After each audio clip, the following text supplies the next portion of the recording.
I'm working on restoring an old DOS computer.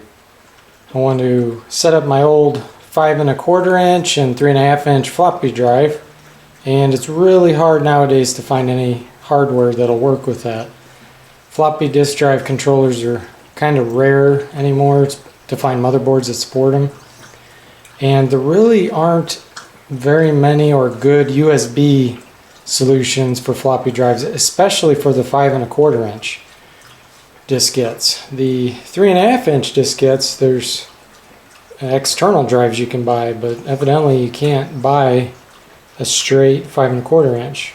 So anyway, I got this computer here disassembled, and if you look at it, I have my old dual drive here. It's got a 5 1/4 and a 3.5 all in one. We come over in here, it takes this 34 pin connector, which is kind of strange when you look at it. It twists, and on the drive itself, if I pull this cable out, it's actually a male. So on the cable here it's female, and on the drive, if you can see that, it's male. So luckily, from my old DOS days, I had some old cables that I kept in order to make this happen. Get this fastened again. Okay, and now the power is actually just a standard power supply cable there. And I have it plugged in to the motherboard right there on an IDE slot. So we're going to attempt to access some of these old diskettes I have from the old DOS days. These are dating back to the 80s. So I'll be thrilled if it works. I'm not sure if it will. So I booted into CMOS to get into the BIOS here in order to check out some of the settings. And we have to make sure, since this is a dual drive, to configure the A drive as a 5 1/4 inch and drive B as a 3.5 inch. All the other settings are okay, so we save, exit.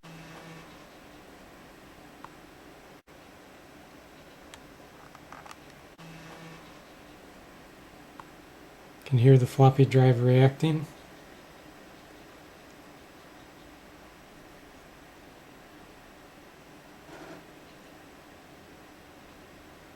Alright, and I have this configured for dual boot mode, as you can see there. So we're just going to go ahead and select Windows 2000. Since it's older, obviously that'll probably deal with the floppy diskette better.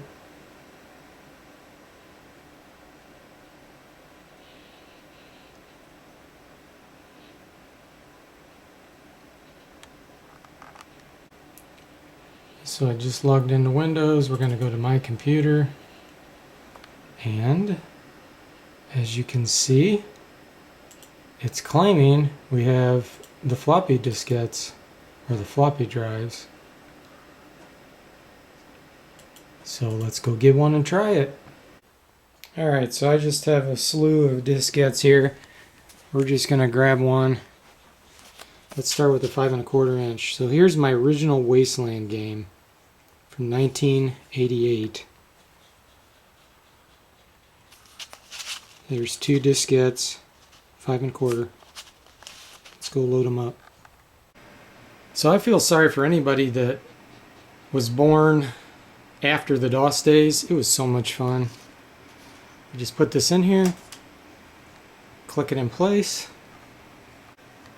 It's been so long since I operated this, but you do have to push this button to load it. Now the diskette's loaded, so now let's try to read it. Okay, here we go.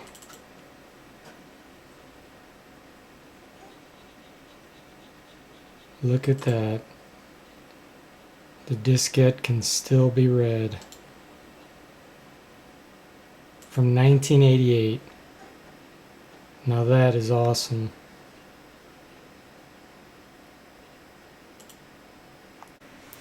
Now that we're done reading it, if we wanted to copy the files off, we just eject it, grab our next diskette.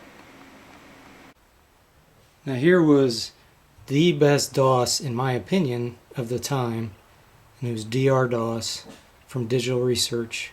Not that piece of junk Microsoft DOS. I'm going to try to copy these files off, see if this 3.5 still works. Alright, here we go. We're going to load it up. It's in there. Try to open up the B drive. Cross our fingers. Look at that.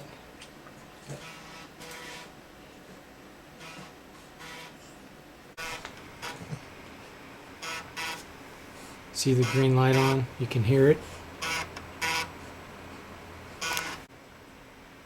Now that it's done reading, you can eject that one too. Gotta love it. Now for a little utility program, QuickCom. Any of you guys remember that? I have not extracted the files off of this floppy diskette. Let's go ahead and do it.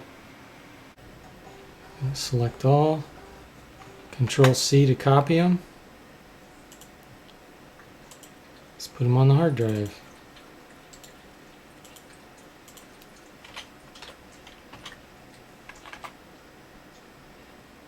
Control V to paste.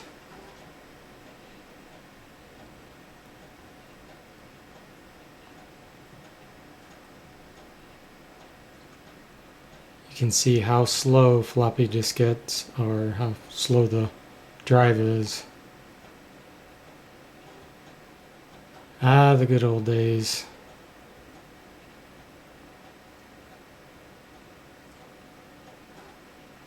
Success! All the files were copied.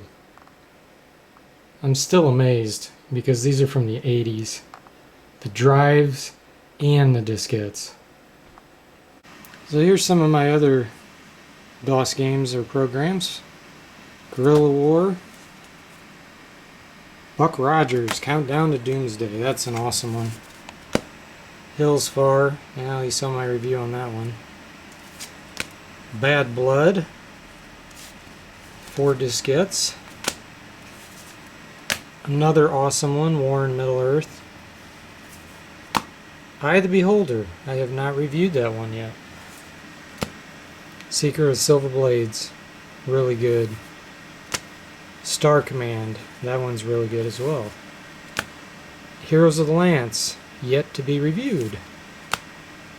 The Bard's Tale. Now that is awesome. Might and Magic 2. These are obviously copies I made.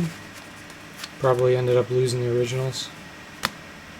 This isn't a game per se, but it's an old DOS Dungeons and Dragons helper for Dungeon Masters. Playing the real game helps them generate treasure and encounters and things of that nature. Pretty cool.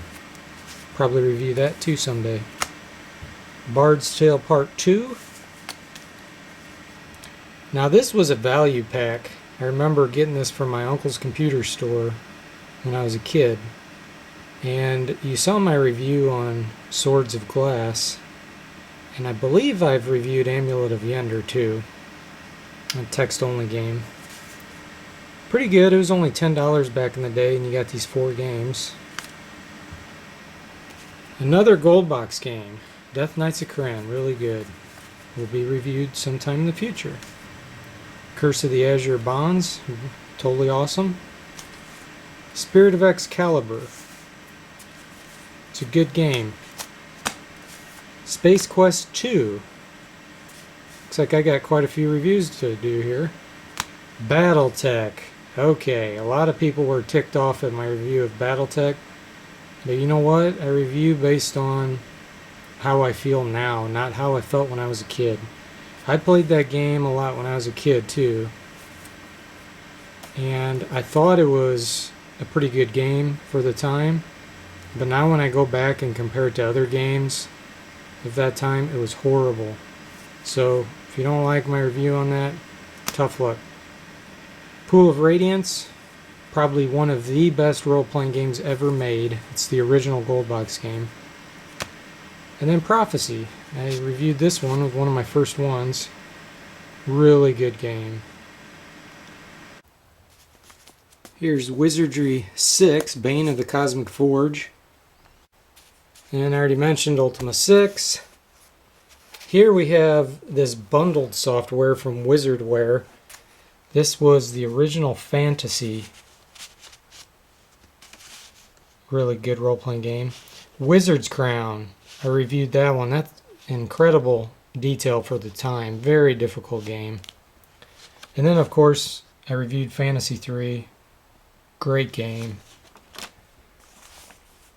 Okay, Wasteland, I mentioned that's one of the best role-playing games ever made. Might and Magic Part 1, I have yet to review. Fantastic game, can't wait to do that.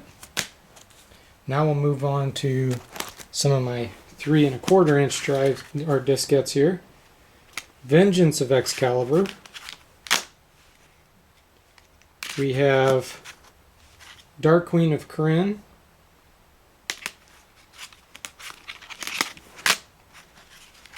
This is interesting. Now I have also 3 1/2 inch diskettes of Bane of the Cosmic Forge.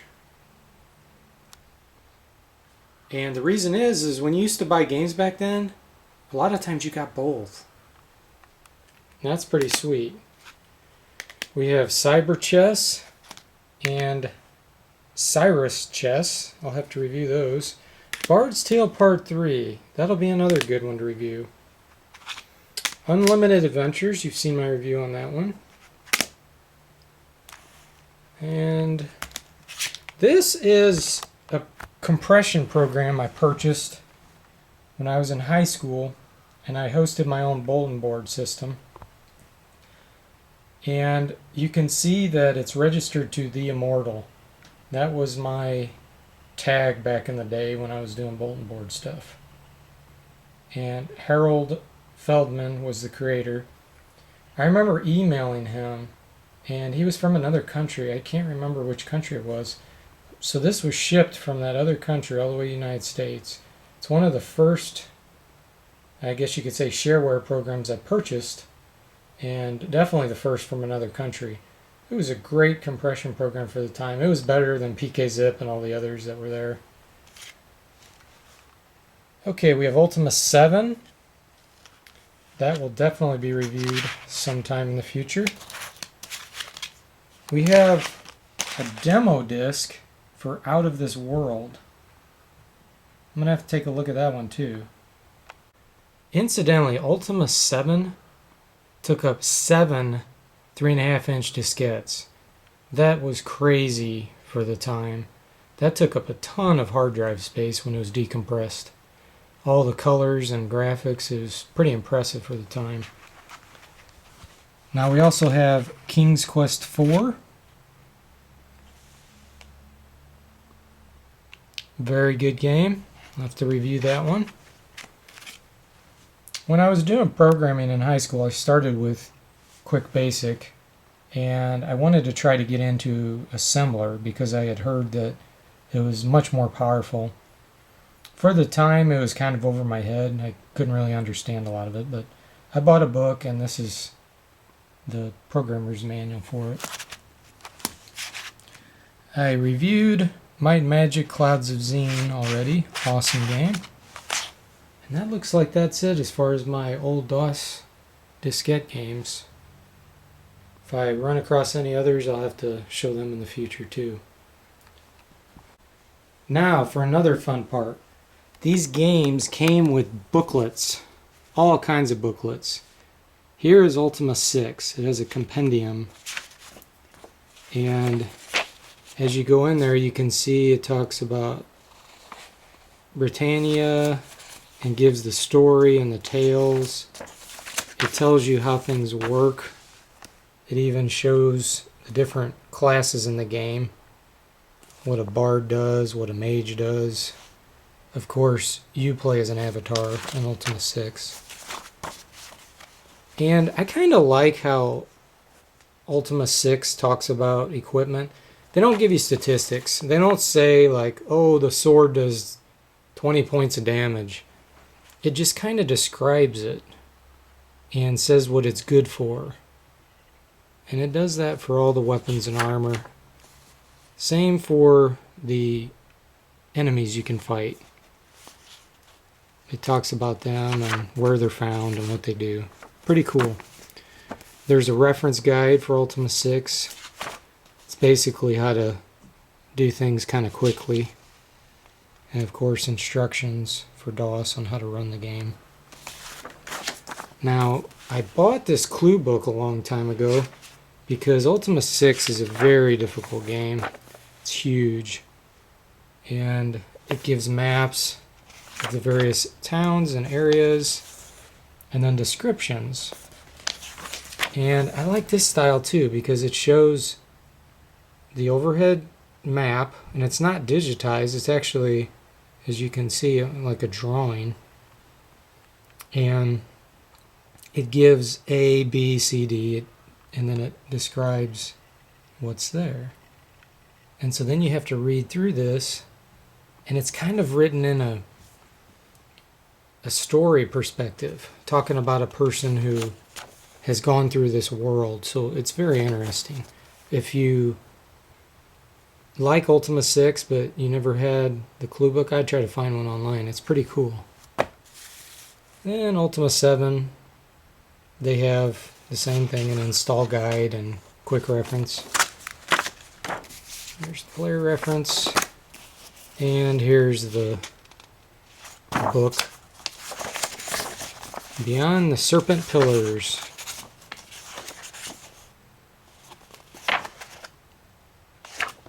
Alright, on to Wasteland. So here's the Wasteland manual. Director, you probably noticed this name if you're a fan of the Fallout games, Brian Fargo, or as a character in the game named after him, Ferran Brago.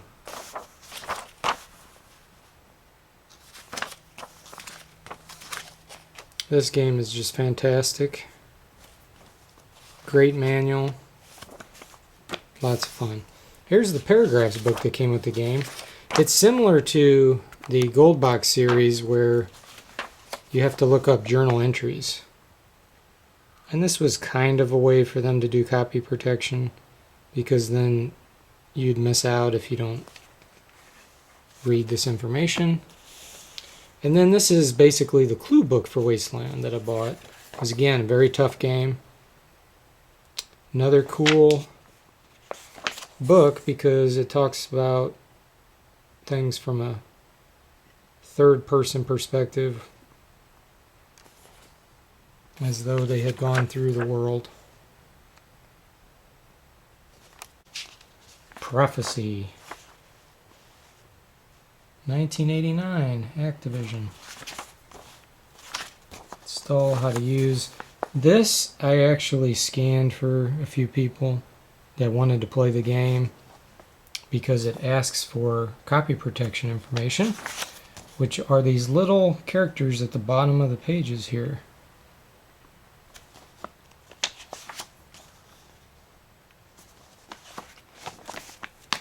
We have Stronghold. That's a very addictive game. I think it may be one of my favorites. Bad Blood. Vengeance of Excalibur. Okay. Now this one actually came with a map. Yes, back in the day games came with actual maps. It's pretty darn sweet. You can look at it and see how detailed it is.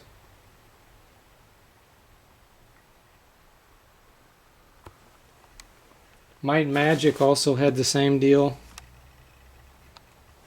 Nice booklets here.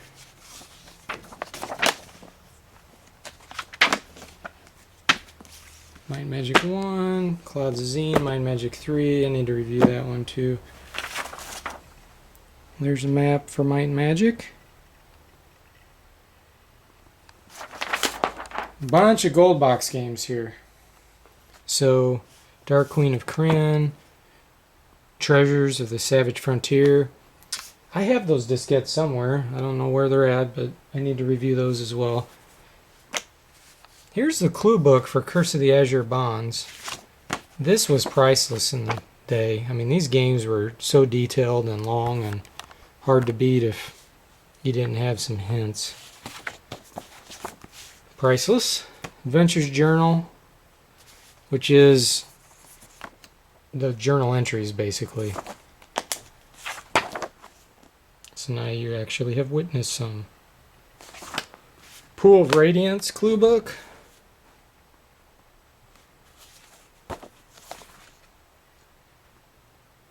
Probably recognize some of those names. Wealthy Area, Cobalt Caves. I have no idea how you pronounce that.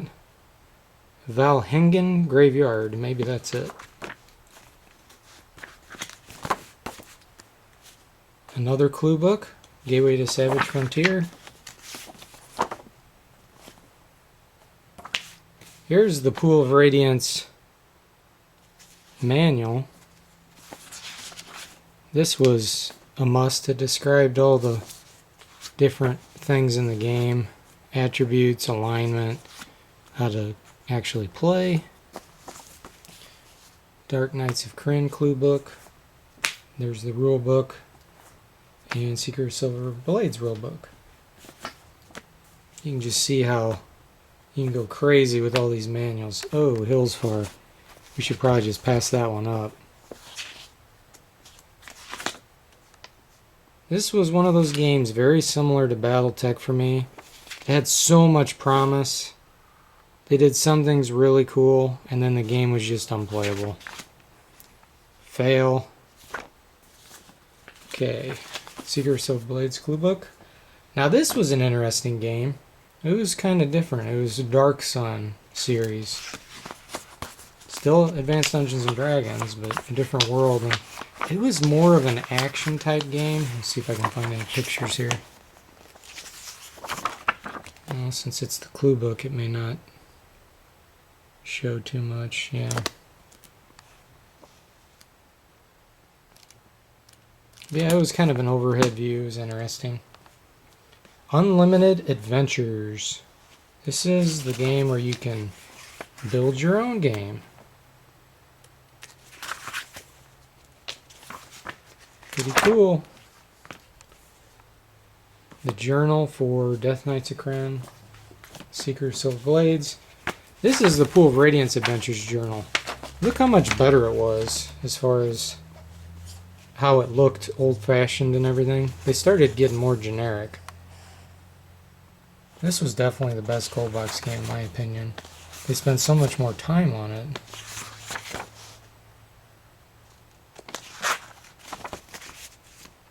Dark Queen of Krynn.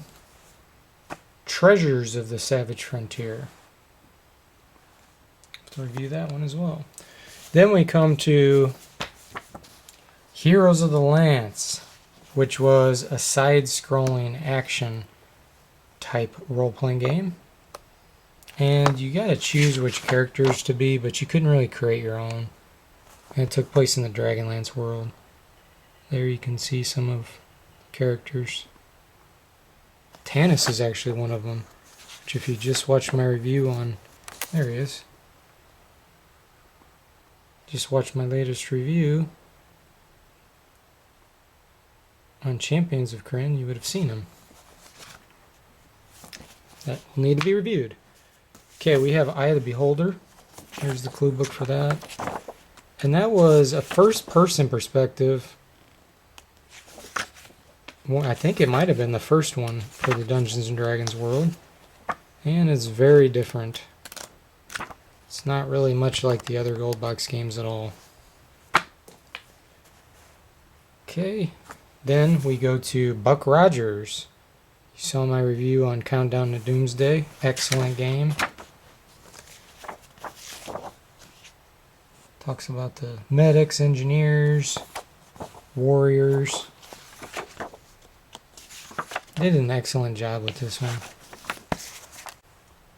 Okay, now this is from Battletech. Weapon and Mech Recognition Guide. This book was probably one of the coolest features of the game.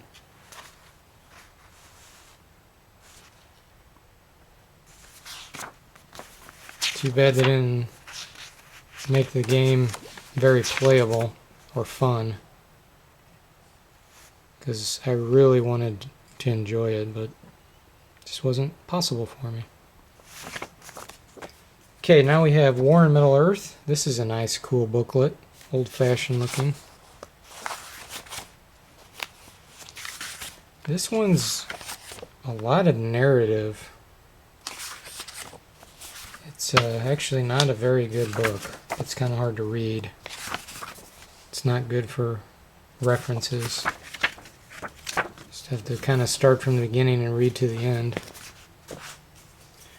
Now we're on to the Wizardry series. Wizardry 5, which I need to review. Heart of the Maelstrom. It was simpler than Wizardry 6, but it was a really good game for the time. And I love the comedy. Their drawings had so much funny things and comedy in it. Look at this.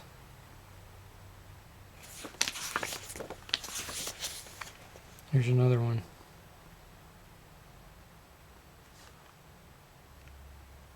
They're talking about the bishop class has the ability to identify an item. Not sure what that is. Well, it looks like an halberd to me, but maybe it's not magical. Maybe it is. I don't know. There's the people leaving the castle. Anyway, very fun game, very fun book. Can't wait to review that. Here's a magic word list, which you actually had to use to avoid the copy protection issues. They give you some columns and rows to read, and then you'd have to come up with the phrase, otherwise you couldn't play. And one thing that's weird about this game is the spells don't really have meaningful names. If you look at them here, it tells you what they do, but not really have a meaningful name. So you have to type those names in when you play the game. This card is very helpful. Here's Bane of the Cosmic Forge, which is Wizardry Part 6. They kind of got away from the comedy aspect and got more serious. And you can tell because the game is actually an improvement, quite a big improvement. I wonder how many people played Wizardry 5 before 6 and didn't like how they changed things up. Because it's all a matter of taste. I really like the enhancements they made though. Here's their magic word list. Let's see if we can see it. This red paper is kind of hard to see on. Missile shield, prismic missile. This is for Wizardry 7, which I need to review. Crusaders of the Dark Savant. This is a very needed booklet because that game is very difficult. Maybe even harder than Wizardry 6, I'm not really sure. Maybe equal. Heroes Quest. This was distributed by Sierra. This game is very interesting. I can't wait to review it. It's kind of an action-adventure game, but it's also roleplay at the same time. You can choose to be a thief, a magic user, or a fighter. And it's just quite interesting for the time. So we'll be saving that for a future review. Here was the Star Command booklet, showing all the different classes you can be. All the equipment. This booklet was very handy. I love how they organized all the weapons and armor and other equipment. The back of the book, you can look here and see the damage, the rate of fire, how much ammo can hold, weight, range. Man, look at all this detail. Here's shields that you can get on your ships, and armor you can wear on your people. Here's the original Fantasy 3 booklet. This thing has seen better days. You can see how much I played this game based on how messed up this manual is.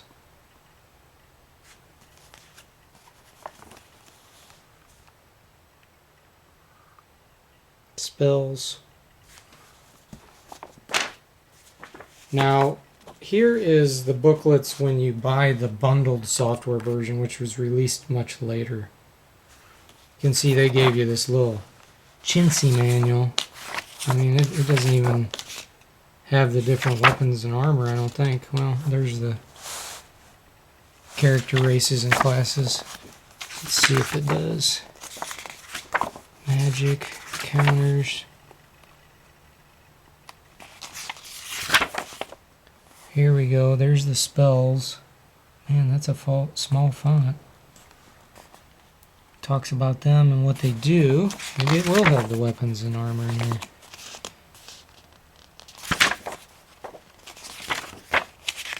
Ah, no it doesn't. So if you bought this bundle version, you'd have no idea. Boy, that's kind of a cheap thing. Here's the Wizard's Crown manual, which came with the Fantasy 1 and Fantasy 3 in that bundle. Again, I don't have the original manual for that game. I only own this copy, so the original manual was probably much better. Here's that Advanced Dungeons & Dragons Dungeon Master Assistant. Helps DMs generate their own games. It was great for the time. Could help you out a ton. Tells you how you can create monsters and choose random things. And you'd actually use this during the game as well. You could have it do rolls for you or generate treasure. And we have Bard's Tale. Here's the manual. One of my favorite role-playing games of all time. Michael Cranford was the developer of this. He did an awesome job. And I believe Bard's Tale Part 2, he developed from home. He didn't even have to go into the office. That's pretty darn sweet. But I know he got out of programming and got into, I believe, religion and philosophy and things of that nature. So here's the clue book. Pretty sweet. Priceless. Here was the original box.